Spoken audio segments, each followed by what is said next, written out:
ಮೈ god, ದೀಕ್ಷಿತ್ರನ್ನ ಯಾರೋ kidnap ಮಾಡಿ ಬಚ್ಚಿಟ್ಟಿದಾರ. ಯಾರಿರ್ಬೋದು? ಅಲ್ಲ, ದೀಕ್ಷಿತ್ರನ್ನ ಬಚ್ಚಿಡುವಂತ ಅಗತ್ಯ ಯಾರಿಗಿದೆ?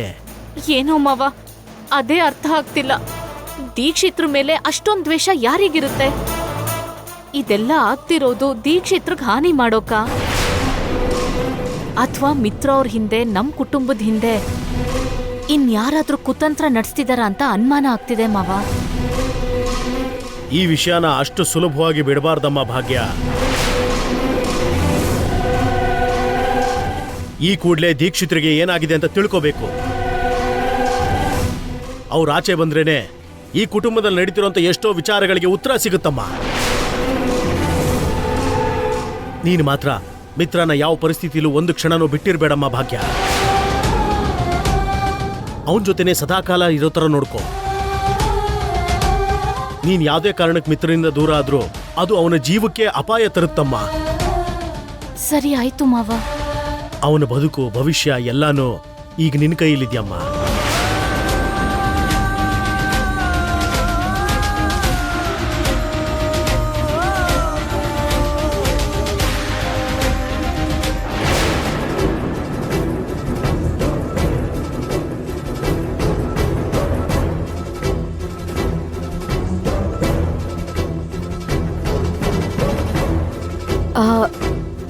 ಮನೀಷಾ, ನೀನೇನು ಕಿಚನ್ ಮುಖನೇ ನೋಡ್ದಿರೋಳು ನೀನು?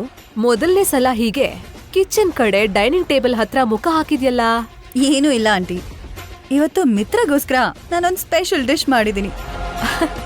ಏನು, ನೀನು ಅಡಿಗೆ ಮಾಡಿದ್ಯಾ? ಆಂಟಿ, ನಾನ್ ಕೂಡ ಹುಡುಗಿ ಅಲ್ವಾ? ನೀವೇನಾದ್ರೂ ನನ್ಗೆ ಅಡಿಗೆ ಮಾಡಕ್ ಬರಲ್ಲ ಅನ್ಕೊಂಡ್ರಾ? ಅದ್ ಸರಿ, ಸಡನ್ ಆಗಿ ಅಡಿಗೆ ಕಾರ್ಯಕ್ರಮ ಏನು? ಮಿತ್ರನ ಹತ್ರ ಮಾಡ್ಕೊಳ್ಳೋದಕ್ಕೆ, ಮಿತ್ರಾಗೆ ನನ್ ಮೇಲೆ ಇನ್ನೂ ಪ್ರೀತಿ ಹೆಚ್ಚಾಗೋದಕ್ಕೆ ಅವಾಗ ಇಷ್ಟಾದ್ರೂ ಮಾಡ್ಬೇಕಲ್ವಾ ಆಂಟಿ? ಎಕ್ಸಾಕ್ಟ್ಲಿ ಮನೀಷಾ. ಇವತ್ ನೀನ್ ಮಾಡಿರೋ ಅಡಿಗೆಯಿಂದ ಮಿತ್ರನ ಇಂಪ್ರೆಸ್ ಮಾಡ್ಬೇಕು.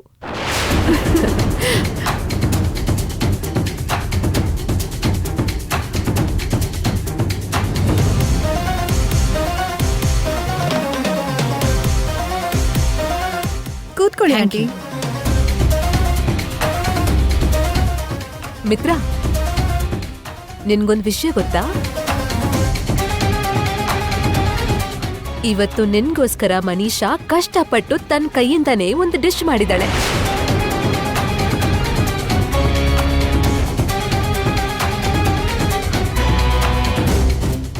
ಹೌದಾ ಮನೀಷಾ? ಹೌದು ಮಿತ್ರ, ನಿನಗೋಸ್ಕರ ನಾನೊಂದು ಸ್ಪೆಷಲ್ ಡಿಶ್ ಮಾಡಿದ್ದೀನಿ. ಮನೀಷಾ ಯಾವಾಗ್ಲೂ ಬಾಯಿ ಕೆಲಸ ಕೊಡ್ತಾಳೆ ಅನ್ಕೊಂಡಿದ್ದೆ, ಕೈ ಕೂಡ ಕೆಲಸ ಕೊಡ್ತಾಳೆ ಅಂತಾಯ್ತು. What you mean uncle? I mean, ನೀನ್ ಯಾವತ್ತೂ ಅಡಿಗೆ ಮಾಡೋದನ್ನ ನೋಡೇ ಇರ್ಲಿಲ್ವಲ್ಲಮ್ಮ, ಅದಕ್ಕೆ ಸ್ವಲ್ಪ ಡೌಟ್ ಬಂತು. ಏನ್ ಬಾವಾ, ಪಾಪ ಅವಳು ಎಷ್ಟು ಪ್ರೀತಿಯಿಂದ ಮಿತ್ರಂಗೋಸ್ಕರ ಅಡ್ಗೆ ಮಾಡಿದ್ರೆ ನೀವೇನು ಟೀಸ್ ಮಾಡ್ತಿದ್ದೀರಾ? ಏನು, ಮನೀಷಾ ಮಿತ್ರ ಅವ್ರಿಗೆ ಅಡ್ಗೆ ಮಾಡಿದಾಳ? ಯಾವತ್ತೂ ಇಲ್ದೆ ಮನೀಷಾ ಇವತ್ತು ಅಡ್ಗೆ ಯಾಕೆ ಮಾಡಿದಾಳೆ?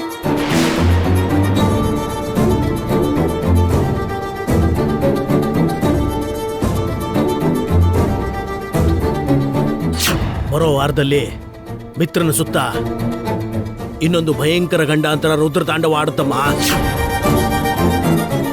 ಮೊದ್ಲೇ ಮಿತ್ರ ಅವ್ರಿಗೆ ಯಾವ ತರದ ಅಪಾಯ ಬರುತ್ತೋ ಅಂತ ನನ್ಗೆ ಯೋಚನೆ ಆಗ್ತಿದ್ರೆ, ಈ ಮನೀಷಾ ಮಾಡಿರೋ ಅಡ್ಗೆಯಿಂದ ಮಿತ್ರ ಅವ್ರ ಆರೋಗ್ಯಕ್ಕೆ ಯಾವ ತರದ ತೊಂದರೆ ಆಗುತ್ತೋ ಏನೋ. ಮಿತ್ರ, ಇದೆಲ್ಲ ನೀನೇ ತಿನ್ಬೇಕು, ಯಾರ ಜೊತೆನೂ ಶೇರ್ ಮಾಡ್ಬಾರ್ದು.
ಭಾಗ್ಯ, ಏನ್ ಮಾಡ್ತಿದ್ಯಾ?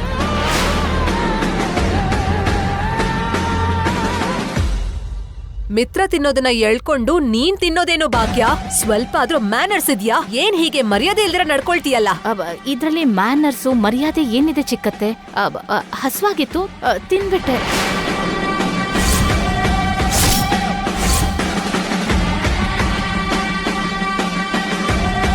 ನಿನಗಷ್ಟು ಹೊಟ್ಟೆ ಹಸ್ತಿದ್ರೆ ಏನೋ ಅಡ್ಗೆ ಮಾಡ್ಕೊಂಡಿರ್ತೀಯಲ್ಲ, ಅದನ್ನೇ ಹೋಗಿ ತಿಂದು ಸಾಯಿ. ಅದೆಲ್ಲ ಪಕ್ಕಕ್ಕಿಡಿ. ಅಷ್ಟಕ್ಕೂ ಮಿತ್ರ ಅವ್ರಿಗೆ ಪಡ್ವಲ್ಕಾಯಿ ಆಗಲ್ಲ ಅಂತ ನಿಮ್ಗೆಲ್ಲ ಗೊತ್ತಿಲ್ವಾ?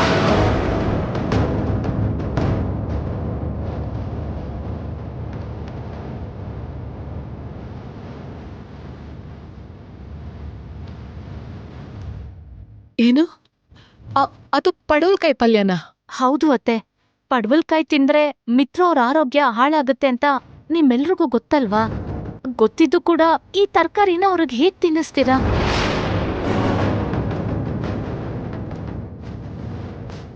ಮನೀಷಾ, ಮಿತ್ರ ಮೇಲೆ ಅಷ್ಟ್ ಪ್ರೀತಿ ಇದೆ ಇಷ್ಟ್ ಪ್ರೀತಿ ಇದೆ ಅಂತೀಯಲ್ಲ, ಮಿತ್ರ ಪಡ್ವಲ್ಕಾಯಿ ಇಷ್ಟ ಇಲ್ಲ ಅನ್ನೋದು ಗೊತ್ತಿಲ್ವಾ?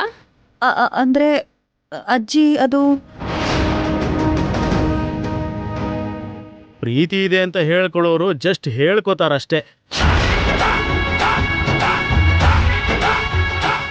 ನಿಜವಾದ ಪ್ರೀತಿನ ಎಲ್ಲಿ ತೋರ್ಸೋಕಾಗತ್ತಮ್ಮ? ನಂಗೆ ನಿಜವಾಗ್ಲೂ ಗೊತ್ತಿರ್ಲಿಲ್ಲ ಅಂಕಲ್. ಸಮಯಕ್ಕೆ ಸರಿಯಾಗಿ ಭಾಗ್ಯ ಅದನ್ನ ತಡೆದಿದ್ದಕ್ಕೆ ಒಳ್ಳೇದಾಯ್ತು. ಇಲ್ಲ ಅಂದಿದ್ರೆ ಈಗ ಮಿತ್ರನ್ಗೋಸ್ಕರ ಹಾಸ್ಪಿಟಲ್ಸ್ನ ಸುತ್ತಬೇಕಾಗಿತ್ತು ನಾವೆಲ್ಲ. ಇಷ್ಟ ಚಿಕ್ಕ ವಿಷಯಕ್ಕೆ ಹಾಸ್ಪಿಟಲ್ ಸೇರೋ ಹಾಗಾಗತ್ತಾ ಅಂಕಲ್? ಮನೀಷಾ, ಮಿತ್ರನ್ ಬಗ್ಗೆ ಇಂಥ ವಿಷಯಗಳನ್ನು ತಿಳ್ಕೊಳ್ದೆ ನೀನು ಇಷ್ಟು ದಿನ ಹೇಗ್ ಜೊತೆಗಿದ್ಯೋ ನನ್ಗೆ ಅರ್ಥ ಆಗ್ತಾ ಇಲ್ಲ.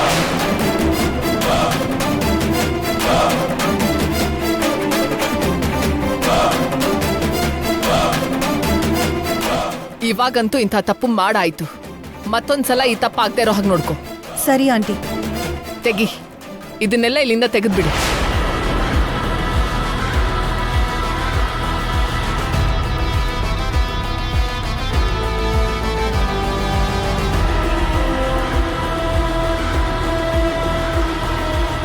ಸಮಯಕ್ಕೆ ಸರಿಯಾಗಿ ಬಂದು ಮಿತ್ರ ಅವರು ಈ ಊಟನ ಮಾಡ್ದೇ ಇರೋ ಹಾಗೆ ಮಾಡ್ದೆ.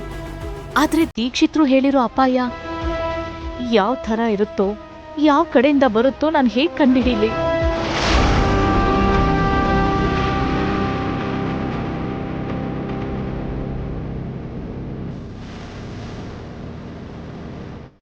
ಭಾಗ್ಯ,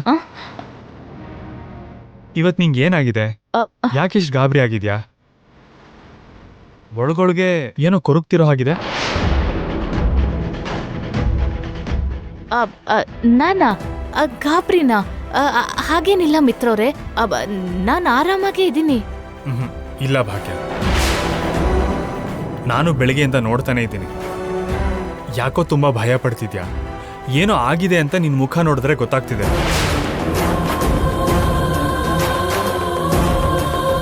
ಏನಾದ್ರೂ ಹೇಳ್ಬೇಕು ಅನ್ಕೊಂಡಿದ್ಯಾ? ಹೇಳಿದ್ರು ನೀವು ನಂಬೋ ಪರಿಸ್ಥಿತಿಲಿಲ್ಲ ಮಿತ್ರವ್ರೆ. ನಿಮಗ್ ತುಂಬಾ ದೊಡ್ಡ ಅಪಾಯ ಆಗ್ಬೋದು. ತುಂಬಾ ದೊಡ್ಡ ಗಂಡ ಅಂತರ ಆದಷ್ಟು ಬೇಗ ನಿಮ್ ಕಡೆಗೆ ಬರ್ತಿದೆ. ಅದನ್ನ ನಾನು ಹೇಳಿದ್ರು ನಂಬಲ್ಲ. ಮೇಲಿಂದ ನಂದೇ ತಪ್ಪಂತೀರ. ಅದು ಹೇಳು ಭಾಗ್ಯ, ಏನಾಯ್ತು? ಏನಿಲ್ಲ ಮಿತ್ರವ್ರೆ, ನೀವ್ ಹೋಗಿ ನಿದ್ರೆ ಮಾಡಿ. ಹೋಗಿ.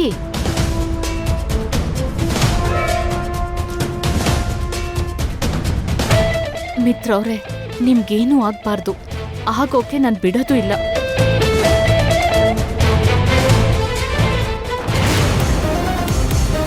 ಭಾಗ್ಯ, ನನ್ನ ಎಲ್ಲರ ಮುಂದೆ ಅವಮಾನ ಮಾಡ್ತೀಯಾ? ಅದು ಅಲ್ದೆ ಅರವಿಂದ ಆಂಟಿ ಹತ್ರ ಕೂಡ ನನ್ನನ್ನು ಬಯಸ್ಬಿಟ್ಟೆ ಅಲ್ವಾ?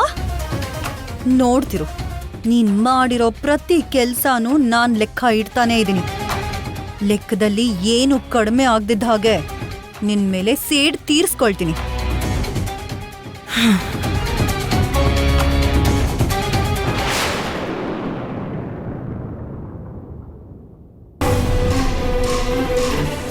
ಬರೋ ವಾರದಲ್ಲಿ ಮಿತ್ರನ ಸುತ್ತ ಇನ್ನೊಂದು ಭಯಂಕರ ಗಂಡಾಂತರ ರುದ್ರತಾಂಡವ ಆಡುತ್ತಮ್ಮ.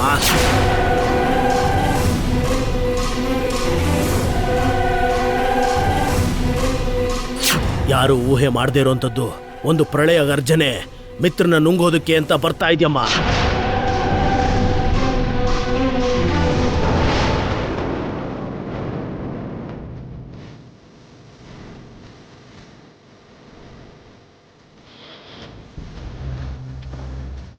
ಅಮ್ಮ ಭಾಗ್ಯ, ಮಿತ್ರಂಗೆ ಏನಾಗುತ್ತೋ ಅಂತ ನೀನು ಗಾಬರಿ ಪಡ್ತಿರೋದು ನಿಜಾನೇನಮ್ಮ. ಆದರೆ ನೀನು ಗಾಬರಿ ಆಗಿರೋದ್ರಿಂದ ಎಲ್ರೂ ಗಾಬರಿ ಆಗಿರೋದು ಸ್ವಲ್ಪ ಕಷ್ಟ ಅಮ್ಮ. ಹಾಗಲ್ಲ ಮಾವ, ಅವ್ರಿಗೆ ಯಾವ ಕ್ಷಣದಲ್ಲಿ ಯಾವ ಗಂಡಾಂತರ ಬರುತ್ತೋ, ಯಾವ ಅಪಾಯ ಎಲ್ಲಿಂದ ಎದುರಾಗುತ್ತೋ ಅಂತ ತುಂಬಾ ಭಯ ಆಗ್ತಿದೆ ಮಾವ. ಆ ಭಯದಿಂದನೇ ಹೀಗ್ ಮಾಡ್ಬೇಕಾಗ್ತಿದೆ. ನನಗೆ ಅರ್ಥ ಆಗುತ್ತಮ್ಮ. ಹಾಗಂತ ಹೇಳಿ ಮಿತ್ರನಿಗಿರೋ ಗಂಡಾಂತರದ ಬಗ್ಗೆ ನೀನು ಎಲ್ರಿಗೂ ಹೇಳಿದ್ರು ಅವ್ರು ಯಾರೂ ನಂಬೋಂಥ ಪರಿಸ್ಥಿತಿಲಿಲ್ಲ. ಮೇಲಾಗಿ ನೀನು ಅನವಶ್ಯಕವಾದ ರಾದ್ಧಾಂತಗಳನ್ನು ಮಾಡ್ತಾ ಇದೀಯಾ ಅಂತ ನಿನ್ನ ಮೇಲೆ ಆರೋಪ ಮಾಡ್ತಾರೆ. ಅದಕ್ಕೆ ನಿನ್ನ ಭಯನ ಆತಂಕನ ಸ್ವಲ್ಪ ಕಂಟ್ರೋಲಲ್ಲಿಟ್ಕೋ. ವಿಷಯ ನಮಗೆ ಗೊತ್ತಿರೋದ್ರಿಂದ ಆ ಗಂಡಾಂತರದಿಂದ ಮಿತ್ರನ ಹೇಗಾದ್ರೂ ಮಾಡಿ ಪಾರು ಮಾಡೋಣ. ಸರಿ ಮಾವ.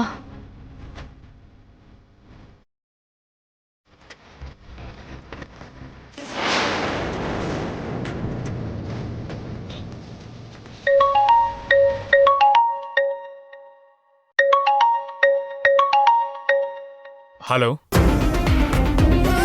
ಹಾಂ, ಸರಿ ಸರಿ, ನಾನು ಈಗಲೇ ಹೊರಡ್ತೀನಿ. ಇಲ್ಲ, ಎಷ್ಟು ಬೇಗ ಆಗುತ್ತೋ ಅಷ್ಟು ಬೇಗ ಇರ್ತೀನಿ. ಅಲ್ಲದೆ we don't have much time. ಅದಕ್ಕೆ ಎಷ್ಟು ಬೇಗ ಆಗುತ್ತೋ ಅಷ್ಟು ಬೇಗ ಅಲ್ಲಿರ್ತೀನಿ. ಓಕೆ. ಮಿತ್ರವ್ರೆ, ಏನಾಯ್ತು ಭಾಗ್ಯ? ಬೇಗ ಹೇಳು, ನನಗೊಂದು ಅರ್ಜೆಂಟ್ ಕೆಲಸ ಇದೆ. ಈ ಟೈಮಲ್ಲಿ ಎಲ್ಲೋಗಿ ಹೊರಟ್ರಿ? ಭಾಗ್ಯ, ಅದನ್ನೆಲ್ಲ ಹೇಳೋಷ್ಟು ಟೈಮ್ ನನಗಿಲ್ಲ. ವಾಪಸ್ ಬಂದ್ಮೇಲೆ ಹೇಳ್ತೀನಿ. ಮಿತ್ರವ್ರೆ, ನಾನ್ ಕೂಡ ನಿಮ್ ಜೊತೆ ಬರ್ತೀನಿ. ಏನು? ನೀನು ನನ್ನ ಜೊತೆ ಬರ್ತೀಯಾ? ನೀನ್ ಯಾಕೆ? ಅದು ಅಂಗಡಿಲಿ ಸ್ವಲ್ಪ ಸಾಮಾನ್ ತಗೋಬೇಕು, ನಾನು ಬರ್ತೀನಿ. ಸುಧೀರ್ನ ಕಳ್ಸತ್ತಾನೆ? ಸುಧೀರ್ ಇಲ್ಲ ಮನೇಲಿ. ನಿಮ್ ಹೆಂಡತಿಯಾಗಿ ನಿಮ್ ಜೊತೆ ಬರ್ತೀನಿ ಅಂದ್ರೆ ಗಂಡ ಆಗಿ ಕರ್ಕೊಂಡ್ ಹೋಗೋ ಜವಾಬ್ದಾರಿ ನಿಮ್ಗಿಲ್ವಾ? ಭಾಗ್ಯ, ನಾನಿರೋ ಪರಿಸ್ಥಿತಿ ಬೇರೆ, ನೀನ್ ಕೇಳ್ತಿರೋ ಸಂದರ್ಭ ಬೇರೆ. ಆಮೇಲೆ ಹೋಗಿ ನಿನ್ಗೇನ್ ಬೇಕೋ ತರ್ಬೋದು. ಅದೆಲ್ಲ ಆಗಲ್ಲ ಮಿತ್ರವ್ರೆ, ಎಲ್ಲ ಮುಗ್ದೋಗಿದೆ. ನಾನ್ ನಿಮ್ ಜೊತೆ ಈಗ ಬರ್ಲೇಬೇಕು. ದಯವಿಟ್ಟು ಇಲ್ಲ ಅನ್ಬೇಡಿ ಪ್ಲೀಸ್. ಸರಿ, ನಿನ್ನ ಹತ್ರ ಡಿಸ್ಕಸ್ ಮಾಡಕ್ಕೆ ಬರಬೇಡ ಅಂತ ಒಪ್ಸೋದಕ್ಕೆ ನನ್ನ ಹತ್ರ ಟೈಮ್ ಇಲ್ಲ. ನಡಿ.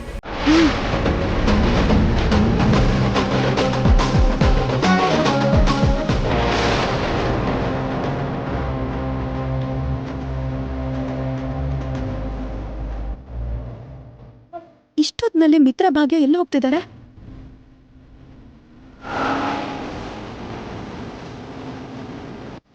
ಮಿತ್ರಗ್ ಏನಾಗಿದೆ? ಎಲ್ಲ ಹೋದ್ರು, ಏನ್ ಮಾಡಿದ್ರು ನನಗೆ ಹೇಳೇ ಮಾಡ್ತಿದ್ದ. ಆದ್ರೆ ಇವಾಗ ನನಗ್ ಒಂದ್ ಮಾತು ಕೂಡ ಹೇಳಲ್ಲ. ಸಾಲದಕ್ಕೆ ಭಾಗ್ಯನ್ ಕೂಡ ಕರ್ಕೊಂಡು ಹೋದ. ಮಿತ್ರ ಬರ್ತಾ ಬರ್ತಾ ಇಷ್ಟು ಚೇಂಜ್ ಆಗ್ತಾನೆ ಅಂತ ಅನ್ಕೊಂಡೇ ಇರ್ಲಿಲ್ಲ.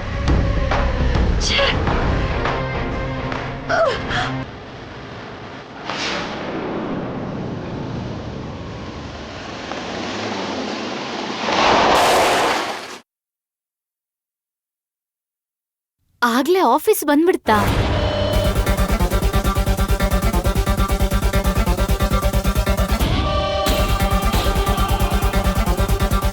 ಏನಾಯ್ತು ಮಿತ್ರವ್ರೆ, ಹಾಕ್ ನೋಡ್ತಿದ್ದೀರಾ? ಇದು ನಮ್ಮ ಹೊಸ ಆಫೀಸು. ಇದೇ ನಮ್ಮ ಆಫೀಸ್ ಅಂತ ನಿನಗೆ ಗೊತ್ತು?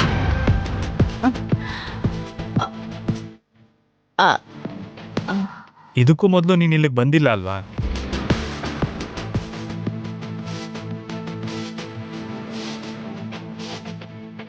ಹಾಗಿದ್ರು ಇದೇ ನಮ್ಮ ಆಫೀಸ್ ಅಂತ ಹೇಗೆ ಗೊತ್ತು?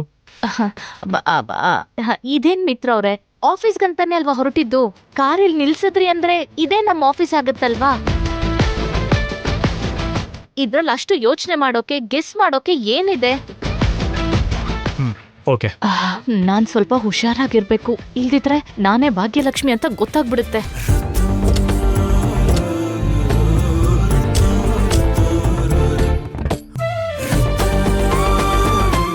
ಹೇಳಿ, ಏನ್ ವಿಷಯ? ಯಾಕಷ್ಟು ಅರ್ಜೆಂಟಾಗಿ ಬನ್ನಿ ಅಂದ್ರೆ? ಏನಿಲ್ಲ ಸರ್, ಇದು SRK ಕನ್ಸ್ಟ್ರಕ್ಷನ್ ಸಂಬಂಧಪಟ್ಟಿರೋ ಫೈಲು. ಇದರಲ್ಲಿ ಸ್ವಲ್ಪ ಮಿಸ್ಟೇಕ್ಸ್ ಇದೆ ಅಂತ ಅವರು ಕಂಪ್ಲೇಂಟ್ ಮಾಡ್ತಿದ್ದಾರೆ. ಇದು ಇವತ್ತು ರಾತ್ರಿನೇ ಸ್ಟಡಿ ಮಾಡಿ ಮತ್ತೆ ಕರೆಕ್ಟ್ ರಿಪೋರ್ಟ್ ನಾಳೆ ಮಾರ್ನಿಂಗೇ ಕಳಿಸ್ಬೇಕು. ನನ್ನ ಬೈಕ್ ಏನೋ ಸ್ಟಾರ್ಟ್ ಆಗ್ತಿಲ್ಲ, ಅದನ್ನು ಸರಿ ಮಾಡ್ಕೊಂಡು ಬರೋದ್ರಲ್ಲಿ ತುಂಬ ಟೈಮ್ ಆಗೋಗುತ್ತೆ. ಅದಕ್ಕೆ ನಿಮ್ಮನ್ನೇ ಬನ್ನಿ ಅಂದೆ ಸರ್. That's okay. ಆ ಫೈಲ್ ಇಲ್ಲಿ ಕೊಡಿ.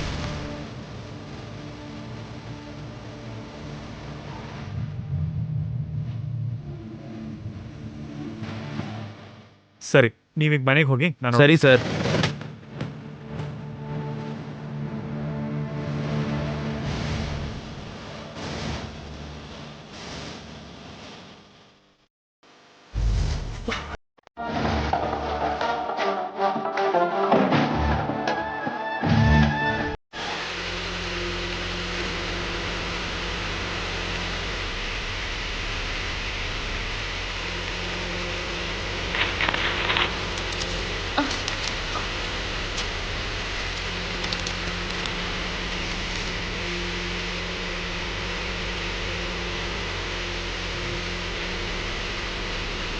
ಅಯ್ಯೋ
ಅಯ್ಯೋ, ನಾನು ಸಿಸ್ಟಮ್ನ ಶಟ್ ಡೌನ್ ಮಾಡಿ ಸ್ವಿಚ್ ಆಫ್ ಮಾಡಿಲ್ವಲ್ಲ.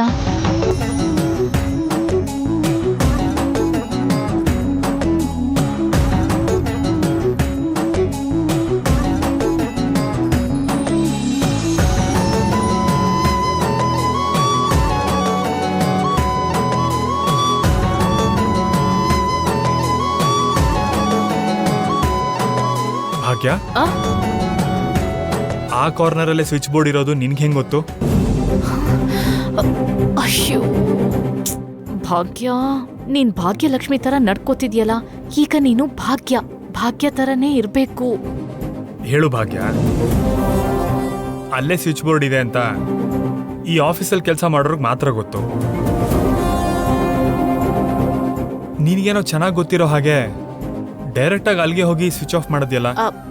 ಅದು ಮಿತ್ರ ಅವರೇ, ಅದು ಜನರಲಿ ತುಂಬಾ ಆಫೀಸಲ್ಲಿ ಎಂಪ್ಲಾಯೀಸ್ಗೆ ಅಂಥ ಜಾಗದಲ್ಲೇ ಸ್ವಿಚಸ್ ಇಡ್ತಾರಲ್ಲ, ಅಷ್ಟೇ ಯಾಕೆ ನಾನ್ ವರ್ಕ್ ಮಾಡೋ ಆಫೀಸಲ್ಲಿ ಕೂಡ ಮಾನಿಟರ್ ಪಕ್ಕದಲ್ಲೇ ಸ್ವಿಚ್ ಬೋರ್ಡ್ ಕೂಡ ಇರುತ್ತೆ.